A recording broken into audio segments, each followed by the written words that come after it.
Salam sejahtera, anda sedang menonton Fokus minggu depan. Sudah tentu kita melihat kepada dan juga kita menjangkakan apa yang boleh berlaku antara 12 April sehinggalah pada 18 April depan, dan sudah tentu yang melihat kepada beberapa perkara, antaranya berkaitan dengan status PKPB di 6 buah negeri. Ini sudah tentu terkait dengan status bolehkah kita untuk merentas negeri untuk menyambut bulan Ramadan dan juga Aidilfitri, dan sudah tentu yang keduanya berkaitan dengan program imunisasi COVID-19 fasa kedua yang sepatutnya dijadualkan akan dilaksanakan pada 19 April tetapi diawalkan 2 hari iaitu pada 17 April iaitu pada minggu depan, dan dua perkara ini akan saya bawakan di segmen yang kedua. Tetapi untuk waktu ini adalah perkembangan baharu yang kami terima.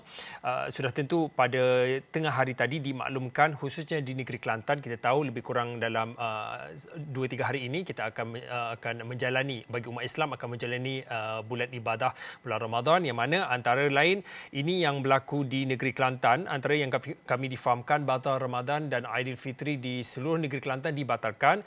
Ini atas susulan peningkatan berterusan kes jangkitan COVID-19, dan perkara ini diumumkan sendiri oleh Pengerusi Jawatan Kuasa Kerajaan Tempatan Perumahan dan Kesihatan Negeri Kelantan, Dr. Izzani Hussein, yang mana memaklumkan perkara berkenaan menerusi kenyataan di Facebooknya dan juga telah pun menjalankan sidang medianya sebentar pada jam lebih kurang pada 2-3 petang tadi. Untuk itu saya nak bersama dengan Wakil Esro Awani di Kelantan, Muhafendi Muhammad.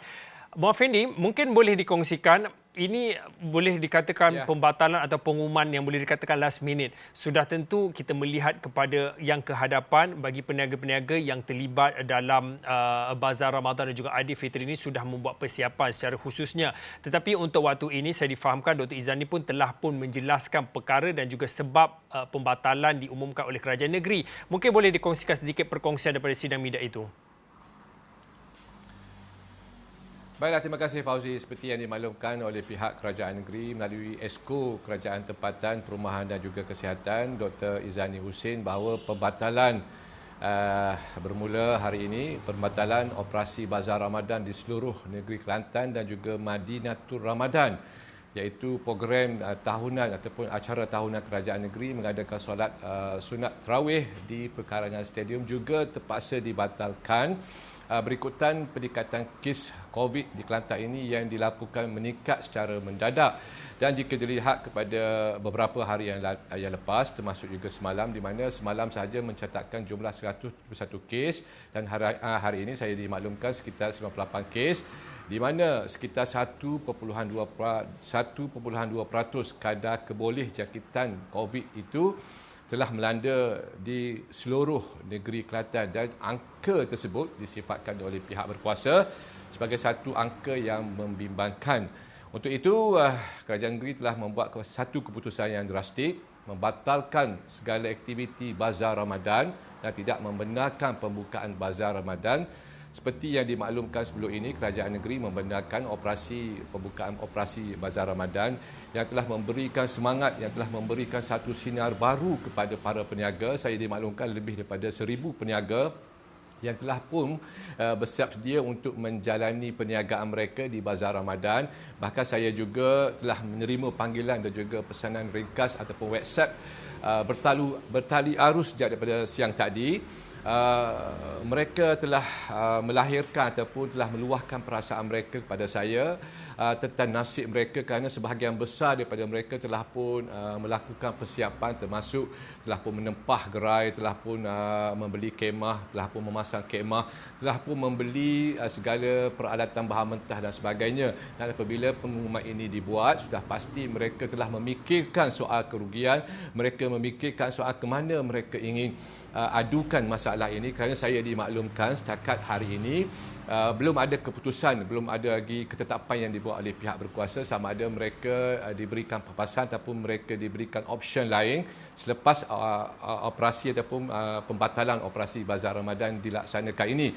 Dan untuk makluman juga Fauzi, sebelum ini kita ketahui tahun lepas suasana Perintah Kawalan Pergerakan negara dilanda pandemik COVID ini menyebabkan Bazar Ramadan tidak dapat dibuka, dan suasana sepi dan muram ini dapat disaksikan bukan sahaja di Kelantan, sebaliknya ke semua negeri ataupun seluruh negara. Dan pada tahun lepas juga aktiviti malam seperti di Kelantan ini, Fauzi, saya ingin menyentuh sedikit, terkenal dengan aktiviti juadah colek ataupun menjual pelbagai aneka kecolek, yang mana itu merupakan satu tradisi dan juga tarikan di Kelantan ini sepanjang bulan Ramadan. Namun tahun lepas kita tidak dapat saksikan suasana tersebut kerana Perintah Kawalan Pergerakan. Pada masa yang sama juga aktiviti solat sunat tarawih tidak dibenarkan di masjid dan peniaga di Bazar Ramadan juga tidak dapat berniaga. Namun baru-baru ini apabila kerajaan negeri mengatakan bahawa membenarkan peniaga ini kembali untuk membuka gerai Ramadan, mereka telah melahirkan rasa gembira. Namun hari ini satu kejutan yang besar buat mereka, dan kalau boleh kita dengarkan dulu apa yang diperkatakan, apa yang dijelaskan oleh Esko Kerajaan Negeri Kelantan, Dr. Izani Hussein. Namun demikian, dengan perkembangan terbaru pada hari ini, pertamanya kes meningkat begitu mendadak. Yang keduanya, keadaan hospital, pusat-pusat rawatan kita, PKRC kita sudah mencapai lebih daripada 70%. Ada sehingga 80 lebih dan ada yang telah sampai kepada 100%. Ini menunjukkan keadaan yang sangat kritikal. Katakan kes ini meningkat angka 3 angka sehari. Dalam tempoh 5 hari, semua fasiliti kita ini akan tepu. Ini menunjukkan keadaan yang sangat kritikal bagi negeri Kelantan. Kita mengambil maklum mengenai peluang ekonomi dan sebagainya. Namun kita membuat sesuatu untuk menyekat merebaknya penyakit ataupun virus COVID-19 ini. Justru itu dengan penuh rasa duka cita, dan saya memohon kemaafan daripada masyarakat ataupun rakyat sekalian bahawa kita terpaksa membatalkan kesemua bazar Ramadan yang telah kita putuskan sebelum pada ini, dan juga kita telah membatalkan program Madinah Ramadan kita di stadium. Walaupun persiapan kita telah selesai, namun kita terpaksa membatalkan. Muhammad Effendi, itu alasan yang diberikan oleh Dr. Izani sendiri, alasan atas apa tindakan yang dilakukan, dan sudah tentu melihat kepada apa yang disebutkan tadi, antara lain selain pada pembatalan Bazar Ramadan dan juga Aidilfitri, Madinah Ramadan juga ditukar menjadi pusat rawatan dan kuarantin COVID-19 berisiko rendah CPRC. Muhammad Effendi, mungkin boleh dikongsikan tahun lepas bagi peniaga-peniaga yang terlibat dalam Bazar Ramadan dan juga Bazar Aidilfitri ini tidak dapat berniaga.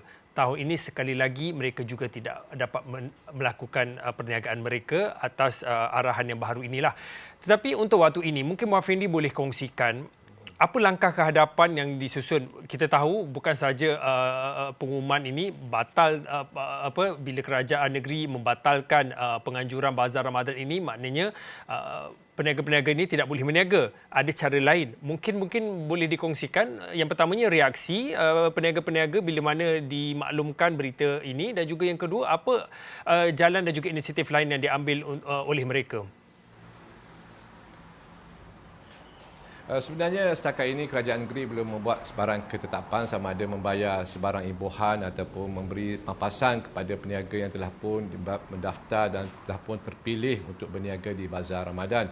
Begitupun saya dimaklumkan mungkin ada kelonggarannya, atau mungkin peniaga ini mungkin dibenarkan berniaga di tempat premis ataupun pekarangan rumah mereka, dan kaedah penjualan terpaksa diubah daripada menjual secara terus ataupun menjual secara berfizikal ini kepada cara COD, dan ini mungkin ruang yang diberikan oleh pihak kerajaan negeri. Bagaimanapun setakat ini saya belum lagi dimaklumkan apakah kaedah terbaik ataupun apakah pampasan ataupun cara terbaik untuk menangani situasi ataupun kemarahan para peniaga ini, kerana kita tahu dan seperti kita dengar tadi penjelasan yang dibuat oleh Dr. Izani sendiri, awalnya beliau berkali-kali memohon maaf kerana terpaksa mengumumkan satu pengumuman yang mengejutkan dan mendukacitakan peniaga, sebahagian besar peniaga Bazar Ramadan ini, kerana mereka pada tahun ini sudah menanam cita-cita dan juga telah menanam hasrat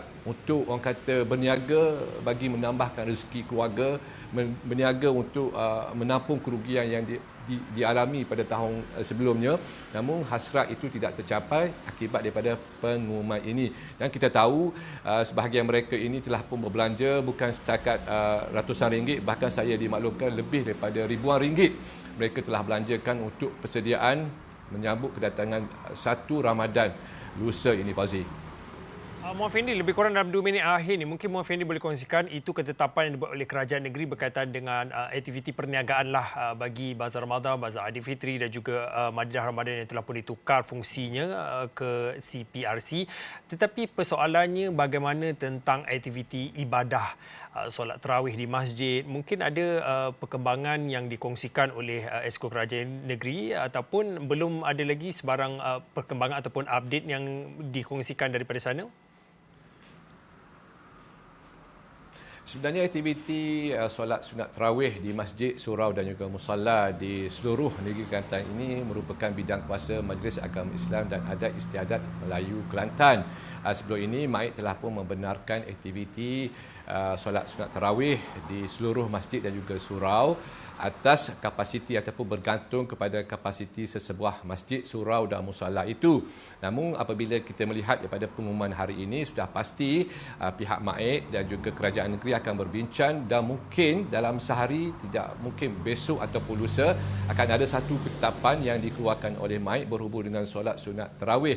Dan untuk makluman juga, Fauzi, siang tadi juga kerajaan negeri memaklumkan segala aktiviti perkumpulan, aktiviti kerajaan negeri, aktiviti rasmi mereka juga dibatalkan dan sebarang mesyuarat hanya mesyuarat di peringkat kerajaan sahaja yang dibenarkan. Dan pada masa yang sama juga aktiviti tadarus, aktiviti mengimarahkan masjid termasuk tazkirah dan sebagainya turut tidak dibenarkan berkuat kuasa serta-merta. Kerana sebelum ini kerajaan negeri membenarkan aktiviti mengimarahkan masjid termasuk qiyamul lail dan juga iktikaf di masjid, tapi mungkin hari ini sudah berubah dan aktiviti berkenaan tidak dibenarkan. Kita masih menunggu lagi apakah ketetapan yang akan dibuat oleh pihak MAIK berhubung dengan solat sunat tarawih di masjid-masjid negeri dan juga surau, Fauzi.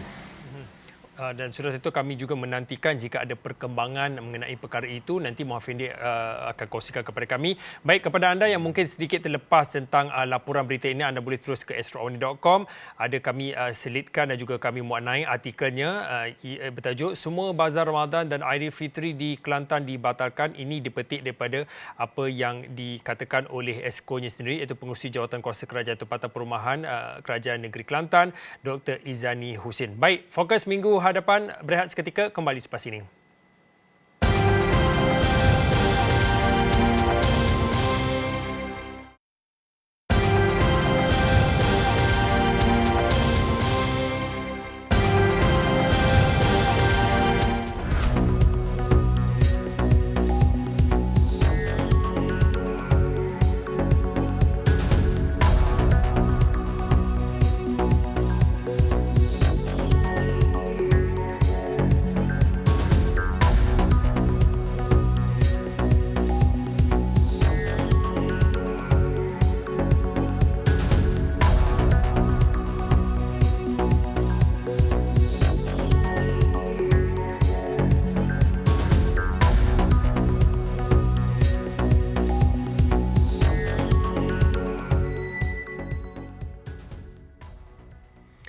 Baik, kembali bertemu. Kalau boleh saya nak tunjukkan kalau ada terlepas berkaitan dengan perkembangan terkini, status terkini COVID-19 di Malaysia. Kalau diikutkan untuk hari ini, jumlah kes baru adalah sebanyak 1,739. Pecahan ikut negeri, kalau diikutkan negeri paling tinggi catatan ataupun rekod bagi kes baru adalah masih lagi Selangor, iaitu pertambahan baru 535 kes. Diikuti Sarawak pertambahan 443 kes. Manakala negeri-negeri lain seperti Pulau Pinang pertambahan 113 kes dan negeri-negeri lain. Perlis sahaja direkodkan pada hari ini sifar kes, dan pastinya untuk mendapatkan laporan lanjut anda boleh terus ke astroawani.com. Baik, untuk waktu ini fokus minggu hadapan kita melihat kepada dua perkara. Yang pertamanya sudah tentu kita menantikan apa yang dimaklumkan dan juga yang diberitakan sebelum ini, kerajaan dijangka akan mengumumkan keputusan untuk membenarkan rakyat merentas negeri sempena Hari Raya Aidilfitri tahun ini lebih awal. Dan ini yang dipetik daripada apa yang disebutkan oleh Menteri Kanan Pertahanan Datuk Seri Ismail Sabri Yaakob yang mengatakan keputusan kebenaran untuk merentas negeri akan hanya dibuat atas nasihat KKM iaitu Kementerian Kesihatan Malaysia selepas Kementerian KKM membuat penilaian risiko dan Datuk Seri Ismail juga menjangkakan pengumuman itu akan dapat dibuat pada awal bulan puasa nanti. Baik, untuk itu saya nak bersama dengan pakar kesihatan awam Datuk Zainal Arifin Omar. Datuk, saya tahu Datuk bukanlah individu yang membuat keputusan sama ada boleh rentas negeri untuk menyambut bulan Ramadan juga Aidilfitri, tetapi melihat kepada angka hari ini pun 1739, seminggu ini pun angkanya konsisten dalam angka lebih kurang 1000 ke atas, lebih kurang begitu. Bagaimana dan juga apa jangkaan Datuk melihat kepada ramai yang menantikan perkabaran dan juga status PKPB dan juga PKPP. PKPB merangkumi 6 negeri. Mereka menantikan jika ada kebenaran untuk merentas negeri untuk menyambut Aidilfitri. Jangkaan daripada seorang pakar kesihatan awam melihat kepada keadaan semasa. Datuk. Ya, terima kasih. Jadi dalam perkara ni kita kena tengok ada dua perkara. Ya. Pertama ialah harapan rakyat, orang ramai nak merayakan Ramadan dan juga Hari Raya Aidilfitri. Itu harapan. Yang kedua adalah realiti semasa. Jadi kita lihat bahawa kerajaan ataupun Kementerian Kesihatan yang akan membuat keputusan nanti dan sedikit masa lagi, mereka berdasarkan beberapa pemerhatian indikator-indikator yang penting yang boleh menentukan ataupun tidak boleh untuk rentas desa dan sebagainya, atau PKP ataupun nak buka seterusnya. Di antara indikator-indikator yang penting yang saya rasa kerajaan dan Kementerian Kesihatan tengok, pertama ialah trend kes-kes baru dan juga kluster-kluster baru. Jika ada peningkatan ataupun berkurangan. Yang kedua dari segi kebolehjangkitan, yang mana masih banyak kes-kes aktif yang boleh menjangkitkan.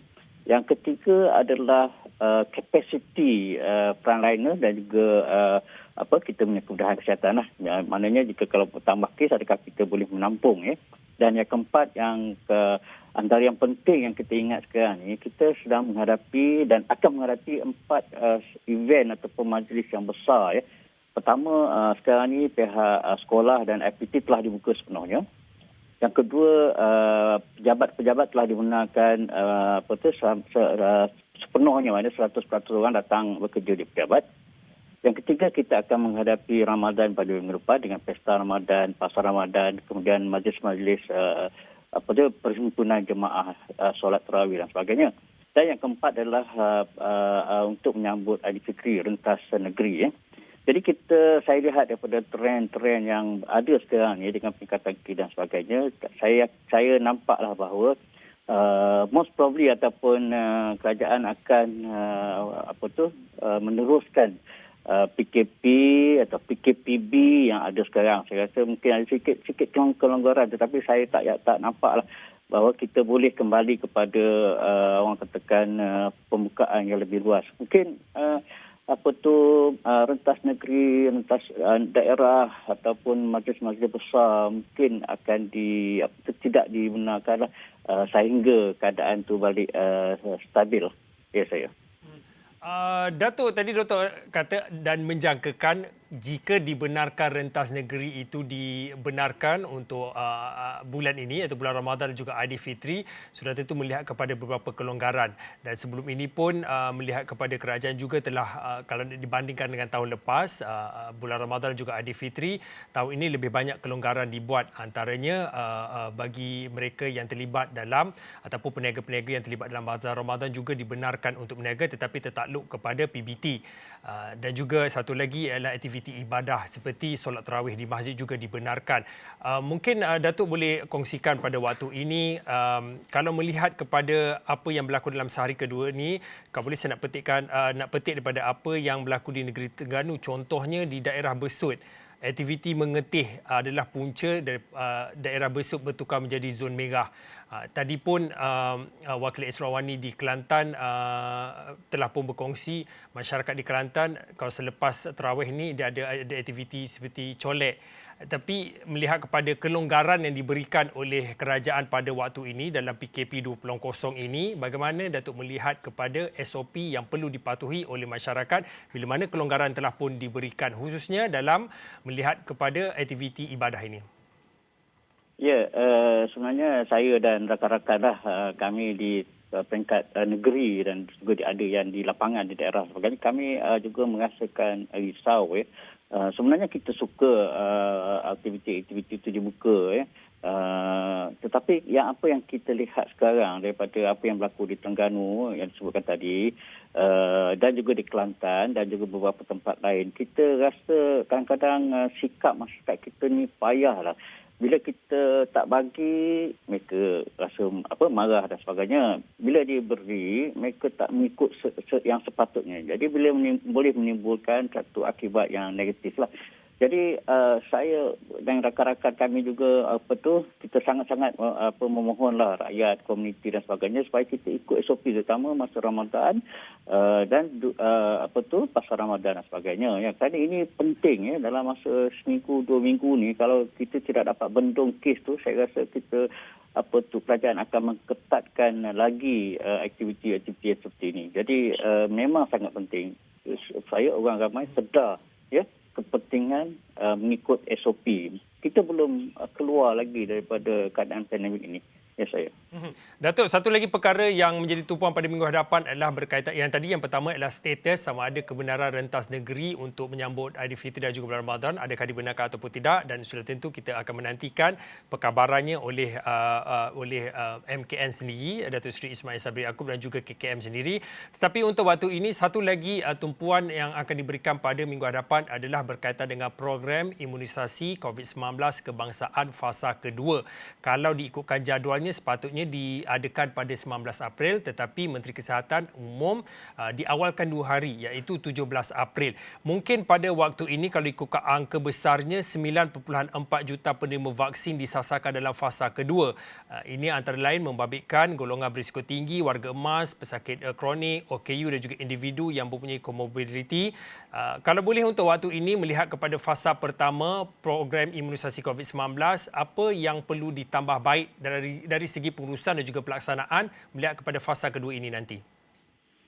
Ya, fasa kedua ni dia lebih mencabar daripada fasa pertama kerana fasa pertama melibatkan frontliners. Dan fasa kedua melibatkan orang awam yang bersiko, yang mana kita nampak sekarang ni pun isu pendaftaran tu adalah menjadi masalah yang pertama. Yang kedua sekarang ni ada isu-isu semasa seperti side effect, kabar-kabar angin dan sebagainya. Dan satu lagi ialah kita ingat bahawa fasa kedua ni akan diberi semasa bulan puasa. Jadi ini satu cabaran kerana orang ramai mungkin dia hesitate sikitlah masa bulan puasa ni, biasanya dia tak suka sangat diambil injection dan sebagainya, nanti dapat penyakit demam dan sebagainya. Jadi mereka akan tunggu selepas ini. Jadi apa yang saya rasa kerajaan boleh fikirkan, pertama adalah untuk menyusun kembali jadual-jadual tu, kerana saya rasa ramai juga yang telah mendaftar tapi kita tak dapat apa-apa makluman balas lagi. Yang kedua adalah untuk menyusunkan dari segi orang-orang yang berisiko tu, dari segi masanya supaya nanti tidak mengganggu nak buka puasa dan sebagainya. Jadi yang ketiga adalah untuk menggerak sebagai masa di lokaliti. Kita tak boleh berharapkan sebagai orang kata daftar dah habis. Sebab nanti bila daftar, kita akan jemput mereka datang. Ini belum tentu datang lagi. Kemudian akan jadi defaulters. Jadi mesti fikirkan cabaran itu terutama pada masa bulan puasa nantilah. Ya, saya. Okey, baik. Terima kasih kepada Datuk Dr. Zainal Arifin Omar. Datuk adalah Presiden Persatuan Pakar Perubatan Kesihatan Awam Malaysia. Yang pertamanya tadi berkongsi pandangan dan juga jangkaan daripada Datuk Doktor sendiri berkaitan dengan apa yang kita boleh melihat kepada status rentas negeri bagi Aidilfitri dan juga Ramadan. Yang keduanya berkaitan dengan fasa kedua program imunisasi COVID-19 yang dijangka dan diawalkan akan dilaksanakan di seluruh negara bermula 17 April. Saya kira itu sahaja untuk waktu ini. Fokus minggu hadapan. Saya Fauzi Zain. Kita jumpa lagi.